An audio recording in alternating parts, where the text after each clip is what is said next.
I never expected that a simple request from a neighbor would change my life, but that's exactly what happened. It wasn't a cup of sugar or a jumpstart for a car. It was something far more mundane, and somehow far more intimate.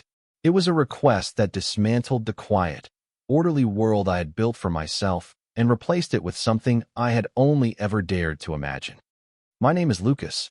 At the time, I was 28, and my life ran on a schedule as precise and predictable as a Swiss watch. I worked from home as a technical writer, a job that suited my temperament perfectly. It was a profession of quiet solitude, of translating complex, chaotic information into clean, logical prose. My apartment was a reflection of this. Everything had its place. Books were arranged not by author or genre, but by the color of their spines, creating a calming rainbow on my shelves. My coffee mug sat on the exact same coaster every morning. My days were a gentle loop. Wake, coffee, work, lunch, work, a solitary walk as the sun began to set, dinner, and then reading until my eyes grew heavy. It wasn't a bad life. It was safe, it was controlled. But in the quiet moments, in the space between keystrokes or the turning of a page, a certain kind of loneliness would often settle in my chest. It wasn't a sharp pain, but a dull, persistent ache. A feeling of being an observer, a narrator of other people's lives, but never the protagonist of my own. My favorite observation point was the large picture window in my living room, which looked out over the shared central courtyard of our apartment complex. From there, I saw the snippets and scenes of my neighbors' lives. The young couple with the corgi, the elderly woman who tended to her potted roses with religious devotion, the group of students who had barbecues every Friday, rain or shine. And then there was Julian. He lived in the unit directly across the courtyard from mine. I had noticed him the first week I moved in, and in the 6 months that followed, he had become the unwitting star of my quiet observations. He was, in a word, captivating. He had the kind of easy, unassuming confidence that I always admired and secretly envied. He was tall, with broad shoulders and arms that spoke of a life far more physical than my own. I'd see him coming home in the evenings, his work boots caked in dust and a stray smudge of paint or plaster on his cheek, his dark hair damp with sweat. On weekend mornings, he'd be out for a run before the sun had fully risen, a disciplined silhouette moving with athletic grace. Our interactions had been minimal, limited to the brief, polite choreography of neighbors sharing a space. A nod as we passed each other at the mailboxes. A quick morning, if we happened to leave for our respective routines at the same time. His smile was brief but genuine, and his voice was a low, pleasant rumble that always seemed to leave a faint vibration in the air. From these scraps of information, I had constructed an entire life for him. In my mind, Julian was unequivocally straight. He probably played on a local softball team, drank beer with his buddies on weekends, and had a beautiful, cheerful girlfriend who I simply had not seen yet. He was a character from a different story, a world away from my quiet, color-coded existence. He was the sun-drenched courtyard, and I was the quiet room looking out at it. And I was certain that was where the story would always end. That's how life works sometimes, isn't it? You build walls and routines to keep yourself safe, to manage the world in predictable portions. You accept the boundaries you've drawn between yourself and others. And then, one Saturday morning, someone knocks on your door, and the whole carefully constructed edifice comes tumbling down. It started with the knock itself. It wasn't a polite tap. It was a series of loud, frantic thuds that seemed to vibrate through the floor. It was the kind of knock that signaled an emergency, a fire, a flood, or something equally catastrophic. My heart leaped into my throat. I was in my usual Saturday uniform, old sweatpants, a faded t-shirt, and a day's worth of stubble on my face. My quiet coffee ritual was shattered. I put my mug down, the ceramic clinking nervously against the saucer, and moved toward the door with a sense of dread. When I pulled it open, the sight that greeted me was so unexpected, so completely outside the realm of my imagined disasters, that my brain took a moment to catch up. It was Julian.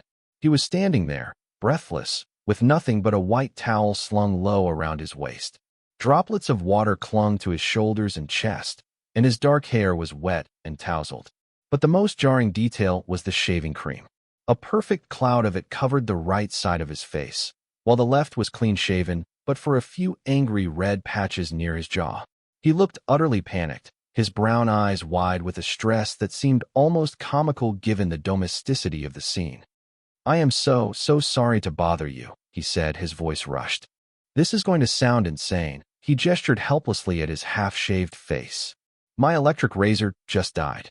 Completely dead, mid-shave. I found an old disposable in the back of a drawer, but it's so dull it's basically just scraping my skin off." He ran a hand through his wet hair, a gesture of pure frustration. "I have to be at my sister's wedding in an hour. I'm the best man. I cannot show up like this." He paused, took a deep breath, and then looked at me with an expression of desperate hope. "I know this is the weirdest favor in history, but can I please borrow your razor? Just for a few minutes. I will buy you 1,000 new ones." I am desperate. I just stared at him, my mind trying to process the sequence of events. Julian, at my door, in a towel, covered in shaving cream, asking for my razor. It felt like a scene from a dream, a strange, surreal collision of my private fantasy and my very real, very mundane Saturday morning. I could feel a blush creeping up my neck, a mixture of embarrassment at my own disheveled state and the sheer, overwhelming presence of him standing in my doorway. Yeah, I finally managed to say, my voice sounding foreign to my own ears. "Yeah, of course. Come in."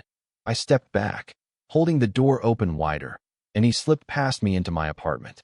He brought the scent of soap and damp skin and something uniquely, indefinably Julian with him. The air in my quiet, orderly space was suddenly charged, electric.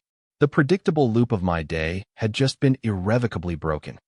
He stood awkwardly in my small entryway, trying not to drip on the hardwood floor, a marvel of muscle and anxiety wrapped in a single white towel.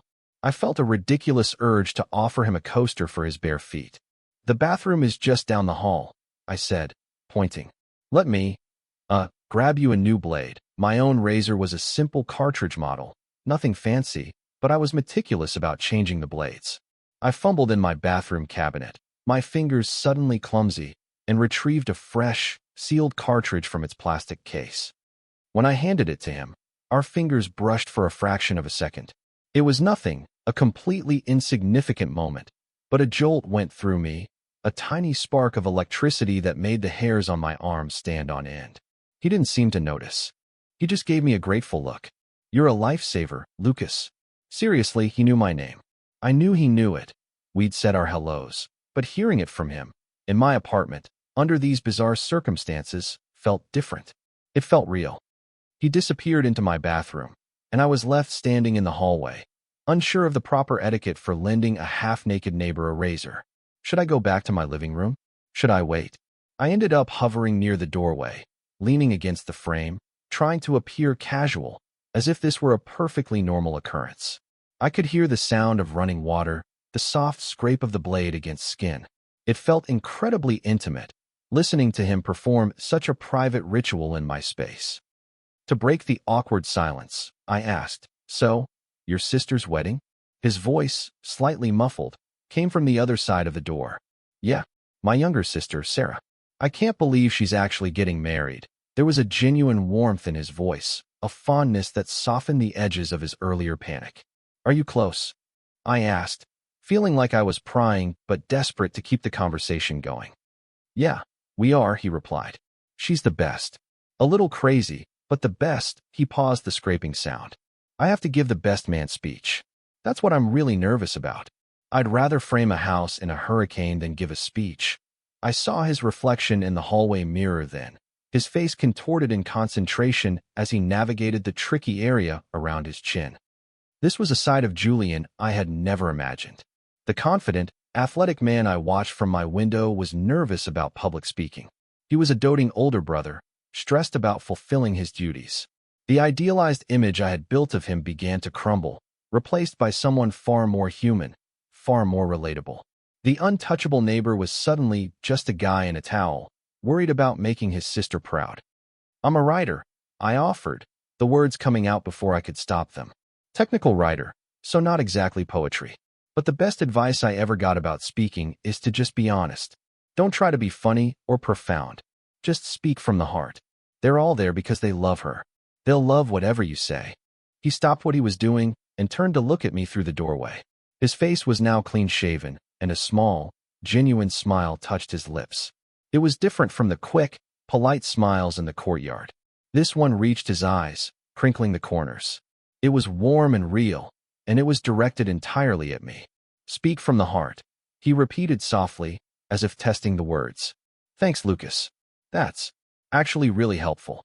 That smile, that small moment of connection, felt more significant than anything that had happened between us in the past 6 months. It was a bridge across the courtyard, a crack in the wall I had built around myself. For the first time, I felt like he wasn't just seeing a neighbor, but was actually seeing me. And in that moment, a dangerous, fragile seed of hope began to take root in the quiet soil of my heart. The atmosphere in the small hallway had shifted. The initial awkwardness had melted away, replaced by a quiet, humming tension. Julian turned back to the mirror, but the easy silence that fell between us was now filled with a new kind of awareness. He was working on the last, most difficult part of the shave, the sharp line of his jaw. My bathroom is small, a tiny, functional space, and the mirror above the sink is framed by two bright, unforgiving vanity lights. They illuminated every detail: the faint sheen of moisture on his skin, the dark stubble that remained, the focused line of his brow. He stretched the skin with his free hand, his movements precise and practiced. But then he faltered. He was trying to get the angle just right, pulling the skin taut, while simultaneously maneuvering the razor. The red, irritated patch from his earlier attempt with the dull blade was right where he needed to apply pressure. He winced slightly. "Damn it," he muttered under his breath. He made another attempt, his hands seeming to hover uncertainly.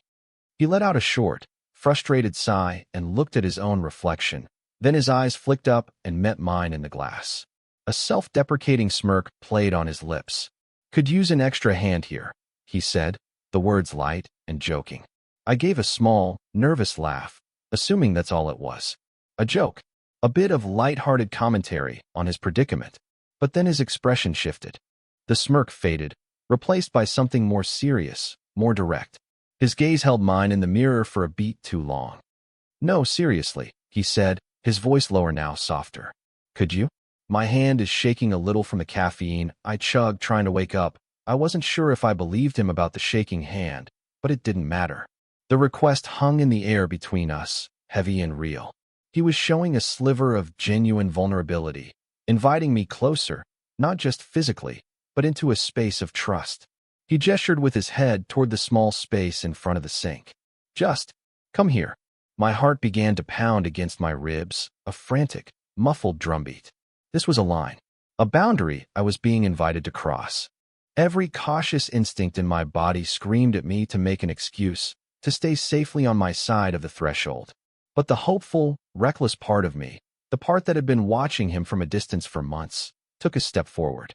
And then another, until I was standing inside the small, humid bathroom with him, the doorframe no longer between us. The world suddenly shrank to the few square feet of tile we occupied.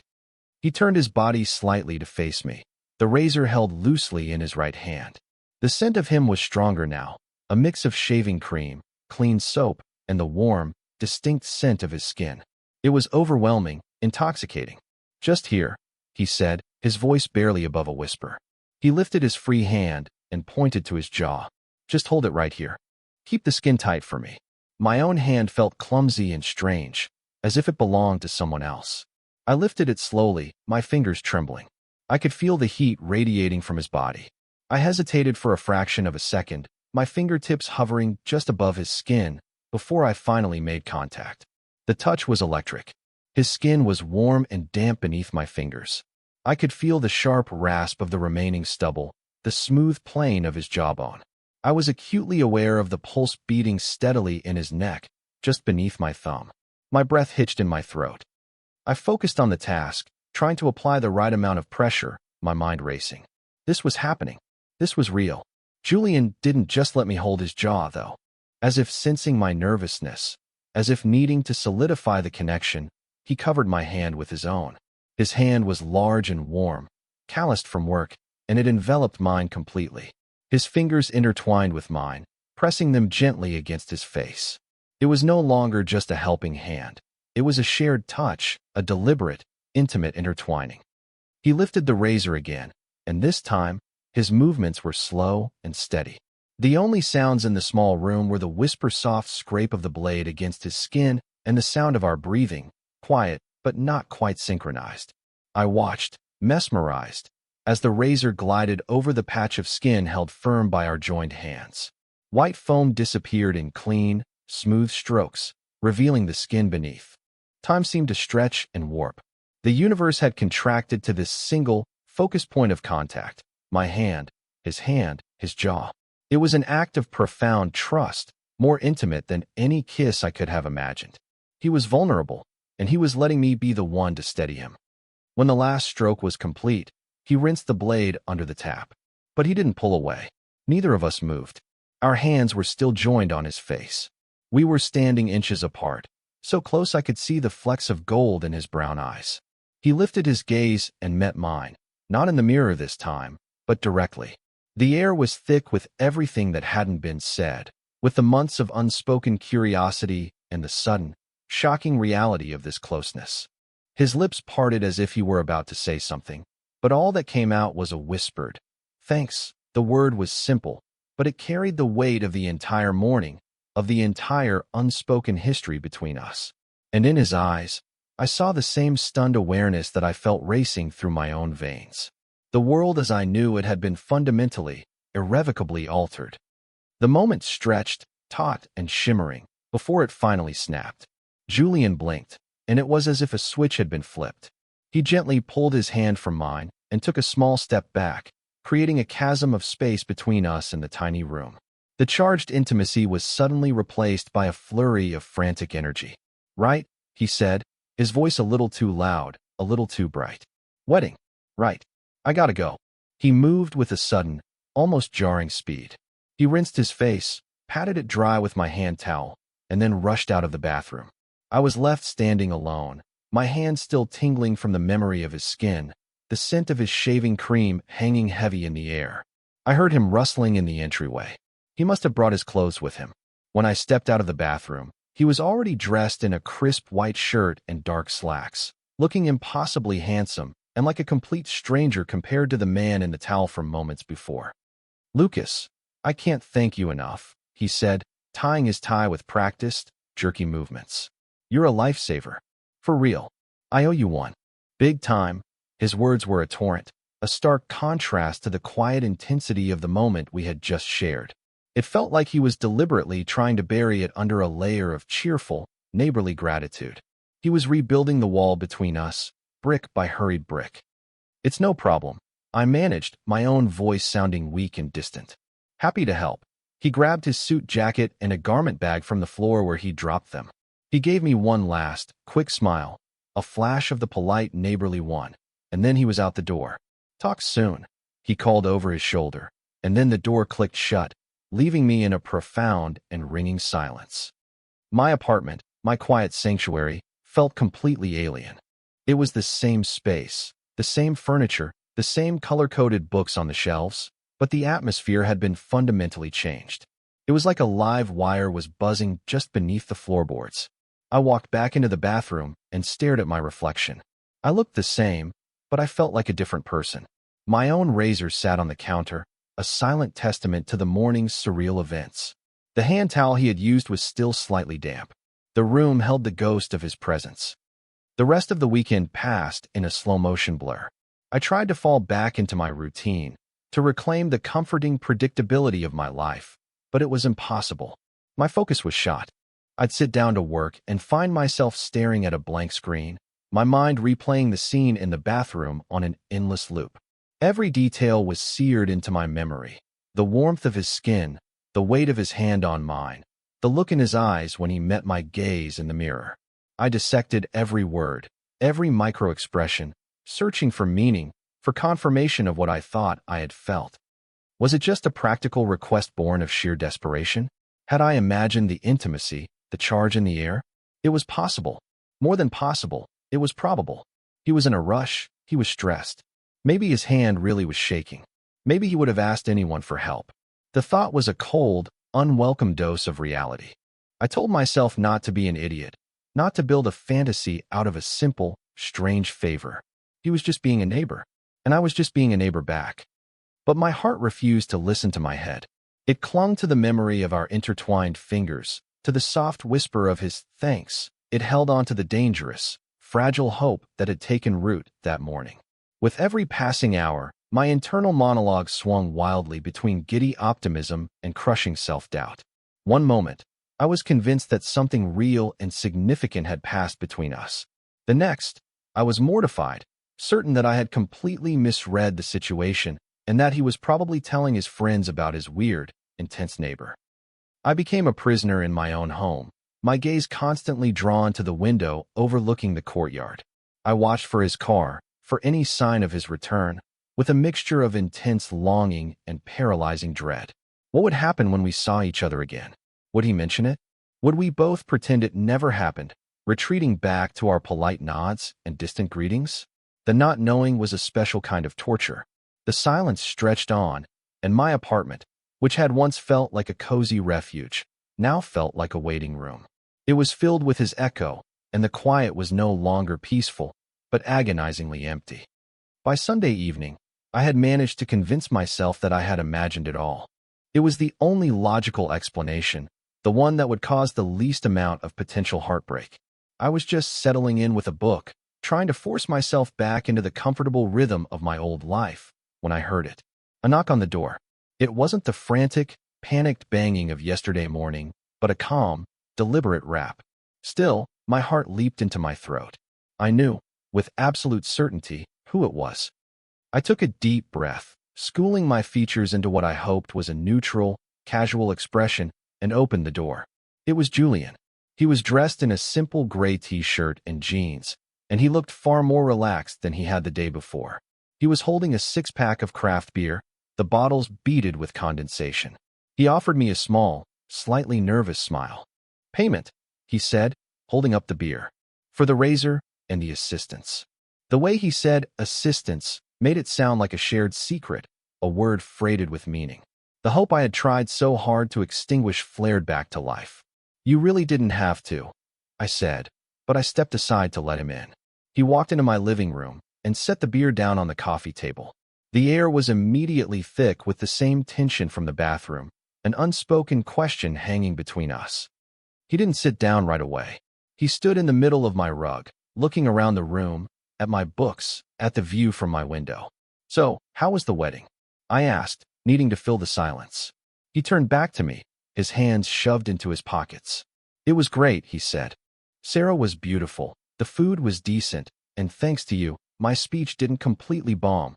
He smiled, and this time it was that genuine, warm smile from the day before. I just kept thinking, speak from the heart. We stood in silence for another moment before he finally let out a long breath. "Look, Lucas," he started, his voice suddenly serious.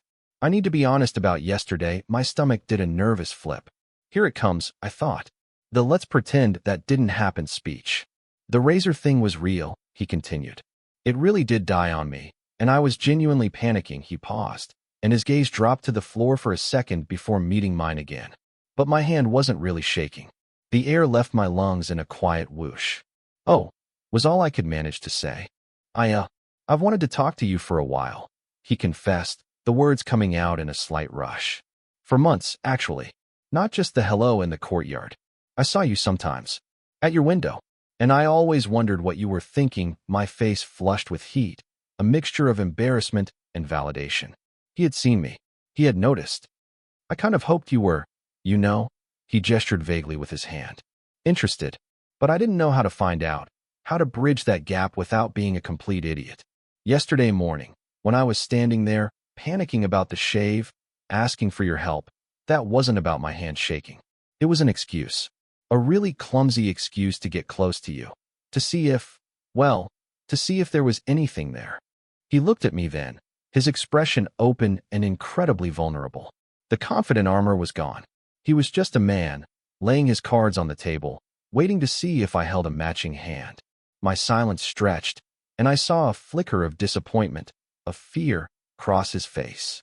"I'm sorry if I misread everything," he said quickly, starting to backtrack. "That was probably really weird and forward. I can just go." "No," I said, the word finally breaking free from my throat. It was louder than I intended. No, don't go. I took a step closer to him. You didn't misread it. You didn't misread anything. I confessed it all then. How I'd been watching him, too. How I'd built up this entire idea of him in my head, convinced he was completely out of my reach. I told him how terrified I'd been that I had imagined the whole thing. The relief that washed over Julian's face was like the sun breaking through clouds. It was beautiful.